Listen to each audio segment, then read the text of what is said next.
আমি একটি নতুন ভিডিও নিয়ে চলে এসেছি। রথযাত্রা কিছু অজানা তথ্য।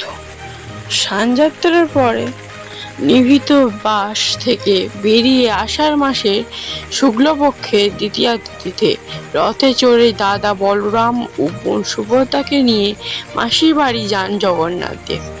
এই 7 দিন পরে তারা যখন ফিরে আসেন সেই উল্টো রথ বা পুণ্যযাত্রা বলে। রথযাত্রা জগন্নাথ ও বলরাম সুভদ্রা ছাড়াও তাদের সঙ্গে সহযাত্রী হিসাবে থাকেন অন্যান্য দেবদেবী। জগন্নাথের সঙ্গে থাকেন মদন মোহন, বলরামের সঙ্গে থাকেন রামকৃষ্ণ এবং সুভদ্রার সঙ্গে থাকেন সুদর্শনা। ফাঁসি, ভাওরনা, আসান মূলত এই 3টি ধরনের কাঠের প্রয়োজন হয় রথ নির্মাণে।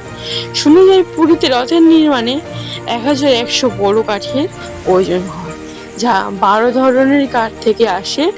সেখানে থেকে 8 ফুটের বিশেষ 865টি ঘুড়ি বেছে নেওয়া হয়। রথযাত্রা জগন্নাথ দেব, সুভদ্রা, বলরামের 3টি আলাদা রথ তৈরি হয়। এই রথের আবার আলাদা আলাদা নাম থাকে। জগন্নাথের রথটির নাম হলো নন্দীঘোষ, বলরামের রথটির নাম হলো তলভদ্র এবং সুভদ্রার রথের নাম হলো দর্পদলন। ভাই বোনের 3টি রথের চাকার নাম আলাদা। জগন্নাথ দেবের 16টি চাকা, বলরামের 14টি চাকা, সুভদ্রার 12টি চাকা থাকে। 3টি রথের রং আলাদা হয়। জগন্নাথ দেবের রথের রং লাল হলুদ, এটি মূলত বিষ্ণুর পছন্দের রং। অন্যদিকে বলরামের রথের রং লাল সবুজ এবং সুভদ্রার রথের রং লাল কালো। 3টি রথের ঘোড়ার নাম আলাদা রয়েছে। যেমন জগন্নাথ দেবের রথের 4টি ঘোড়ার নাম শঙ্খ, বলহাকা, শ্বেতা, হরিদ্বস।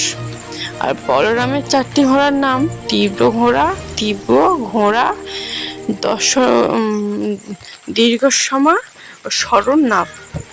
আর সুভদ্রা 4টি ঘোড়ার নাম রুচিকা, মুচিকা, চিতা ও অপরাজিত।